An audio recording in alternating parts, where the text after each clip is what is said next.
തന്റെ സ്വന്തം പാർട്ടിയെ പോലും നോക്കാതെ ചില സമയത്തൊക്കെ ശശി തരൂർ ചില പ്രസ്താവനകളൊക്കെ ഇറക്കും, പ്രത്യേകിച്ച് മോദിയെ പ്രശംസിച്ചുകൊണ്ടുള്ള.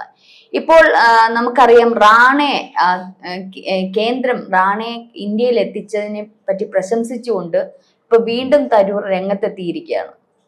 അത് ചില സമയങ്ങളിലല്ല, ഈ അടുത്ത കാലത്തായിട്ട് തുടരെയായിട്ട് കേന്ദ്രത്തെയും നരേന്ദ്രമോദിയെയും പ്രശംസിക്കുന്നുണ്ട്. ഇത് വെറുതെ ഒരു സ്തുതിപാഠകൻ ചെയ്യുന്ന ജോലി അല്ല തരൂർ ചെയ്യുന്നത്. തരൂർ കാര്യം അറിഞ്ഞിട്ടാണ് ചെയ്യുന്നത്. നമ്മൾ ഈ പല വീഡിയോകളിലും തരൂരിനെതിരെ ഒരുപാട് കുറ്റം പറഞ്ഞിട്ടുണ്ട് കേട്ടോ. ഞാൻ തിരുവനന്തപുരത്തിന് ഒന്നും ചെയ്തിട്ടില്ല, ഇത് ശരിയായ കാര്യമാണ്, ഒന്നും ചെയ്തിട്ടില്ല. പക്ഷേ ഈ കാര്യത്തിൽ സമ്മതിക്കണം, ഇദ്ദേഹത്തിന് ഈ നയതന്ത്ര കാര്യങ്ങളും, ഇപ്പോൾ ലോകത്തെ ഏറ്റവും വലിയൊരു ഭീകരനെയാണ് കൈവിലങ്ങണിയിച്ച് രാജ്യത്ത് കൊണ്ടുവന്ന് ഇവിടുത്തെ തടവറയ്ക്കുള്ളിലാക്കാൻ പോകുന്നത്. അപ്പൊ ഇത് ഒരു രാജ്യത്ത് നിന്ന് ഒരു കുറ്റവാളിയെ മോചിപ്പിച്ചുകൊണ്ട് നമ്മുടെ രാജ്യത്തേക്ക് കൊണ്ടുവരുന്നതിൻ്റെതായ ചില കാര്യങ്ങളൊക്കെ ഉണ്ട്. അതിന്റെ പ്രയാസം ശശി തരൂരിന് അറിയാം. നയതന്ത്ര ബന്ധങ്ങളൊക്കെ അറിയാവുന്ന ആളാണ് ശശി തരൂര്. അതുകൊണ്ടല്ലേ മോദിയും ട്രംപുമായിട്ടുള്ള കൂടിക്കാഴ്ചയിൽ പോലും അതിനെ പ്രശംസിച്ചത്. അതുകൊണ്ടുണ്ടാകുന്ന നേട്ടങ്ങൾ എന്താണ് എന്നൊക്കെ തരൂര് മനസ്സിലാക്കുന്നുണ്ട്. അതുകൊണ്ടാണ് പ്രശംസ. ഈ കോൺഗ്രസ്സുകാരന്മാരെന്ന് പറയുന്നത് അന്ധമായിട്ട് എതിർക്കുകയാണ് ചെയ്യുന്നത്. ഇപ്പം രാഹുൽ ഗാന്ധിയോ പ്രിയങ്കയോ വല്ലതും ഇതിനെപ്പറ്റി വല്ലതും പറഞ്ഞു? പ്രിയങ്ക ഇവിടെ ഇല്ല, ഇവിടെ എന്താ നടക്കുന്നതെന്ന് പോലും അറിയത്തില്ല. കഴിഞ്ഞ 2 ദിവസം അഹമ്മദാബാദിലെ AICC സമ്മേളനം നടക്കുകയായിരുന്നു. ഈ സ്ത്രീ എവിടെ പോയി കിടക്കുകയാണ്? ഈ പെണ്ണുമ്പിള്ള എന്തിനാണ് ഇവിടെ വയനാട്ടിൽ നിന്ന് ജയിപ്പിച്ചു വിട്ടതെന്ന് ഞാൻ ആലോചിക്കുകയാണ്. കേരളത്തിലെ കുറെ കോൺഗ്രസ്സുകാരന്മാരും ഉണ്ട്, അവർ പോയിരിക്കുക. എന്നിട്ട് KC വേണുഗോപാലിനോട് ചോദിച്ചപ്പോ പറയുകയാണ് അവധിക്ക് അപേക്ഷ നൽകിയിട്ട് പോയതാണ്. ഇവരെന്ത് പ്രസവത്തിന് പോയതാണോ? അവധിക്ക് അപേക്ഷ നൽകിയിട്ട് പോയ അതോ ഇവിടുത്തെ ശിപായി ആയിരുന്നു? ഒന്നുമല്ലല്ലോ. ഒരു അതിപ്രധാനമായിട്ടുള്ള കോൺഗ്രസിന്റെ AICC സമ്മേളനം എന്നൊക്കെ പറഞ്ഞു കഴിഞ്ഞാൽ പണ്ട് കാലങ്ങളിലൊക്കെ പത്രങ്ങളിലൊക്കെ നമ്മൾ വായിക്കുമ്പോൾ ആ ദിവസങ്ങളിലെ വാർത്തകളും അത് മുഴുവൻ അതിന്റെ ചിത്രങ്ങൾ സഹിതമായിട്ടൊക്കെ പത്രങ്ങളിൽ നിറഞ്ഞു നിന്നിരുന്നതാണ്. ഇപ്പൊ അതൊരു വലിയ വാർത്തയൊന്നും അല്ലാതായി മാറുകയാണ്. കാരണം കോൺഗ്രസ് അപ്രസക്തമാവുകയാണ്. ചുരുങ്ങി വരുമ്പോൾ അതിൽ നിന്നുണ്ടാകുന്ന വാർത്തകളും ചുരുങ്ങുന്നു എന്നുള്ളതാണ്. അപ്പോൾ അവിടെ പോലും കാണാത്ത ഈ സ്ത്രീ പിന്നെ ഇവിടെ ഈ രാജ്യത്ത് നടക്കുന്നത് എന്താണെന്ന് അവരുടെ പ്രസ്ഥാനത്തിന്റെ സമ്മേളനത്തിന് എത്തിയിട്ടില്ല.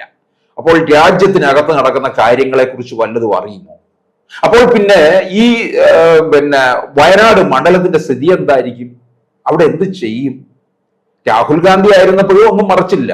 അന്ന് SFI പിള്ളേര് രാഹുൽ ഗാന്ധിയുടെ അവിടുത്തെ വയനാട്ടിലെ ഓഫീസിലെ കസേരയിൽ വാഴ വെച്ചു. നന്നായത്. അപ്പോൾ ഈ കാര്യങ്ങൾ വ്യക്തമായിട്ട് തരൂര് മനസ്സിലാക്കുന്നുണ്ട് എന്നുള്ളതാണ്. എല്ലാരും പറയും തരൂര് അങ്ങ് കോൺഗ്രസ് വിട്ടുപോകുന്നു, BJPയിലേക്ക് പോകാൻ തുടങ്ങുകയാണ്, തരൂരിനെ പുറത്താക്കും എന്നൊക്കെ പറയുന്നുണ്ട്. അതൊന്നും ഉണ്ടാകത്തില്ല. തരൂരിനെ പുറത്താക്കാനുള്ള ചങ്കൂറ്റം എന്താ കാണിക്കാത്തവര്? തരൂർ BJPയിലേക്ക് പോകുന്നു എന്ന് പറയാൻ തുടങ്ങിയത് ഇന്നോ ഇന്നലെയൊന്നും അല്ല, കുറെ നാളായി. 2019 മുതൽ അത് വളരെ ശക്തമായിട്ട് വന്നതാണ്. ഇപ്പോൾ ഇത് പലവട്ടം പ്രശംസിക്കുമ്പോൾ തരൂര് പോകും എന്നുള്ള രീതിയിലാണ്. അങ്ങനെയൊന്നും അല്ല. തരൂര് കോൺഗ്രസിൽ തന്നെ നിൽക്കും. തരൂരിന് കേരളത്തിൽ ചില ലക്ഷ്യങ്ങളൊക്കെ വെക്കുന്നുണ്ട് മുമ്പോട്ട്. അത് ഏത് തരത്തിലാണ് എന്നുള്ളതൊക്കെ ഒന്ന് വ്യക്തമായ ചിത്രത്തിലേക്ക് വരുന്നതേ ഉള്ളൂ. അതും കൂടി നോക്കിയിട്ടൊക്കെ പിന്നീട് ഭാവി പരിപാടികൾ അദ്ദേഹം തീർച്ചപ്പെടുത്തത്തുള്ളൂ. എന്തായാലും ഇനിയും 4ാം വട്ടം തിരുവനന്തപുരം പാർലമെന്റ് മണ്ഡലത്തിൽ മത്സരിക്കാനില്ല എന്ന് നേരത്തെ തന്നെ പ്രഖ്യാപിച്ചു. നിന്നാലും തോറ്റുപോകും, അത് വേറെ കാര്യം. അപ്പോൾ തരൂരിന്റെ നമ്മൾ വേറൊരു വശം നോക്കാം. പക്ഷെ പലപ്പോഴും പാർട്ടി തരൂരിനെ അത്രത്തോളം ചേർത്ത് പിടിച്ചിട്ടില്ല. പാർട്ടിക്ക് ഒരു അങ്ങടും ഇല്ല ഇങ്ങടും ഇല്ലാത്ത ഒരു സമീപനമാണ് തരൂരിനോടുള്ളത്. കോൺഗ്രസ് പാർട്ടിയിൽ തരൂർ ഇങ്ങനെ പിടിച്ചു നിൽക്കുന്നു എന്നുള്ളതിൽ എന്താണ് ലക്ഷ്യം? അല്ല, കോൺഗ്രസ് പാർട്ടിയിൽ ആരെയാ ചേർത്ത് നിർത്തുന്നത്? അവനവനെ ചേർത്ത് നിർത്തും. കുറെ എണ്ണങ്ങൾ വലിയ നേതാക്കന്മാരുടെ പെട്ടിയെടുത്തുകൊണ്ട് നടക്കും, അവന്മാരെ താങ്ങി നടക്കും. ഇതാണ് കോൺഗ്രസ് സംസ്കാരം എന്ന് പറയുന്നത്. അല്ലാതൊന്നും കോൺഗ്രസിനകത്ത് നടക്കത്തില്ല.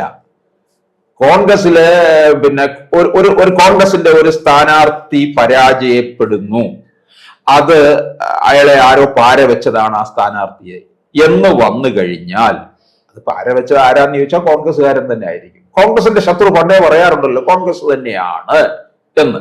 അപ്പൊ ആ സാഹചര്യത്തില് നമ്മൾ ഇവിടെ ഈ തരൂരിന്റെ പ്രശംസ എന്ന് പറയുന്നത് വേറൊരു തരത്തിൽ കാണണം. തരൂരിന് ഒരു മറ്റൊരു വശം കൂടി ഉണ്ടല്ലോ, നമ്മൾക്ക് പറയും വിശ്വപൗരനാണ്. അങ്ങനെ വിശ്വപൗരനായിട്ടുള്ള ആളിന് ഈ എന്താണ് ജയശങ്കർ വിദേശകാര്യമന്ത്രി ചെയ്ത കാര്യങ്ങൾ, അജിത് ഡോവൽ എന്താണ് ചെയ്യുന്നത്, മോദിയും ട്രംപും തമ്മിലുള്ള കൂടിക്കാഴ്ചയിൽ എന്തൊക്കെ ഇമ്പാക്റ്റ് ഇനി ഉണ്ടാകും, ആ ബന്ധം എത്രത്തോളം സുദൃഢമാണ്, ഇതൊക്കെ കൃത്യമായിട്ട് തരൂരിന് മനസ്സിലാക്കാൻ കഴിയും. അല്ലാതെ ഈ പപ്പുമോനോ പ്രിയങ്കയ്ക്കോ ഇതൊന്നും മനസ്സിലാക്കാൻ കഴിയത്തില്ല എന്നുള്ളതാണ്. കാരണം തരൂരിന്റെ വഴികളൊക്കെ ഇങ്ങനെ ആയിരുന്നു. അദ്ദേഹത്തിന്റെ പ്രൊഫൈൽ നമ്മൾ എടുത്ത് നോക്കിക്കേ, വേറൊരു തരത്തിലല്ലേ പോകുന്നത്. ഇപ്പൊ തരൂർ കോൺഗ്രസിൽ ഇടഞ്ഞു നിന്നിട്ടുണ്ട്. മുമ്പ് ഒരു 23 അംഗ സംഘം കോൺഗ്രസിനെതിരായിട്ട് പല കാര്യങ്ങളുമായിട്ട് രംഗത്ത് വന്നു. ഒരു ബദൽ ഗ്രൂപ്പ്, അതിൽ ബാക്കി എല്ലാവരും പല വഴിക്ക് പോയി. തരൂർ ഇപ്പോഴും കോൺഗ്രസിനെ തിരുത്താനായിട്ട് പോവുകയാണ്. കഴിഞ്ഞ അവിടെ അഹമ്മദാബാദിൽ AICC സമ്മേളനം നടന്ന സമയത്ത് അദ്ദേഹം പ്രസംഗിച്ചപ്പോൾ പറഞ്ഞു, ഭാരതമെന്ന പേർ കേട്ടാൽ അഭിമാനപൂരിതമാകണം എന്ന അന്തരംഗം. മഹാകവി വള്ളത്തോളിന്റെ കവിതയാണ് കോട്ട് ചെയ്തത്.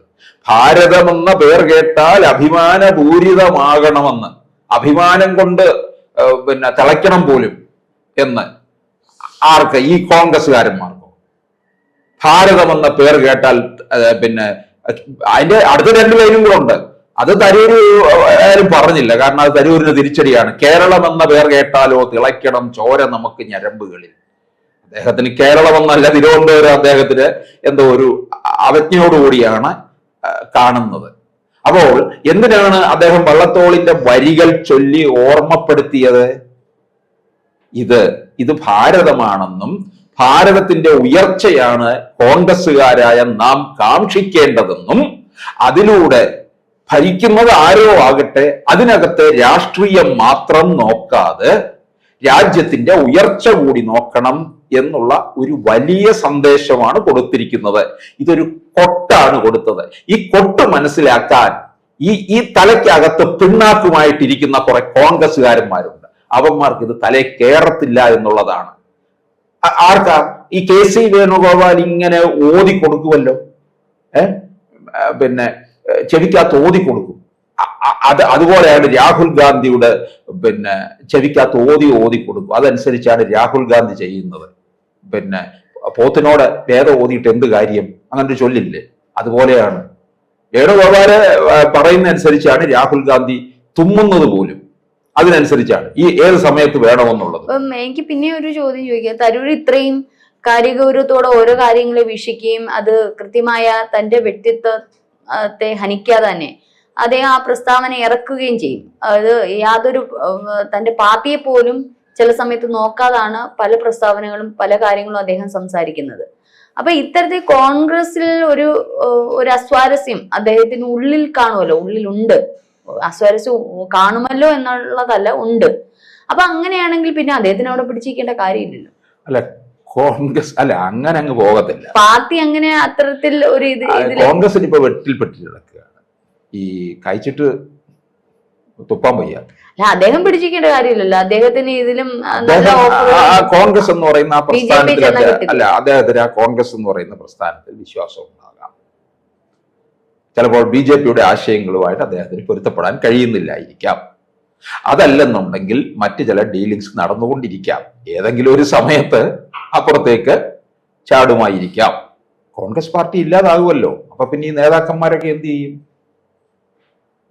പണ്ട് കോൺഗ്രസ് ആശയങ്ങളിൽ ദീപ്തമായിട്ടുള്ള അല്ലെങ്കിൽ ആശയങ്ങളിൽ വിശ്വസിക്കുന്ന ഒരു വ്യക്തിയാണെങ്കിൽ ആശയവുമായി നിന്ന് കോൺഗ്രസ് പാർട്ടിയിൽ വിശ്വസിച്ചു പോവുകയാണ് ചെയ്യേണ്ടത്. പക്ഷെ പിന്നീട് ഇപ്പോൾ MP സ്ഥാനമായാലും അല്ലെങ്കിൽ മത്സരിക്കുന്നതിലാണെങ്കിലും പിന്നെ അതിലേക്ക് ഇറങ്ങേണ്ട കാര്യമില്ല. കാരണം തന്റെ ആശയം പുറത്ത് ആവിഷ്കരിക്കാൻ പറ്റാത്ത സാഹചര്യത്തിൽ പിന്നെ അദ്ദേഹത്തിന് ഒരു സാമൂഹിക സേവനം അല്ലെങ്കിൽ രാഷ്ട്രത്തെ സേവിക്കാൻ പറ്റില്ലല്ലോ ആശയത്തിൽ പ്രശ്നങ്ങൾ വരുമ്പോൾ. അല്ല, വിശ്വസിച്ച് പോവുകയാണെന്നുണ്ടെങ്കിലും അദ്ദേഹത്തിന് നല്ലത് കണ്ടാൽ പറയണം. അതിനകത്ത് രാഷ്ട്രീയമില്ല. അത് രാജ്യത്തെ ബാധിക്കുന്ന കാര്യമാണ്. ഒരു വലിയൊരു ഭീകരവാദിയാണ് കൊണ്ടുവന്നിരിക്കുന്നത്. അതെ അതെ. അത് ഇന്ത്യയുടെ ഒരു വലിയ വിജയമാണ്. അല്ല, അത് അനുമോദിക്കാനോ പ്രശംസിക്കാൻ പറ്റിയവര് മറ്റു പാർട്ടി നേതാക്കളോ ആരും തന്നെ ഇക്കാര്യത്തിൽ റാണെ കൊണ്ടുവന്നാൽ എന്താ, ആ വിജയത്തെ അംഗീകരിക്കുക, അംഗീകരിക്കാൻ പറ്റുന്ന ഒരു മനസ്സ് പലപ്പോഴും തരൂർ. അതാണ് തരൂരിന്റെ രാഷ്ട്രീയം.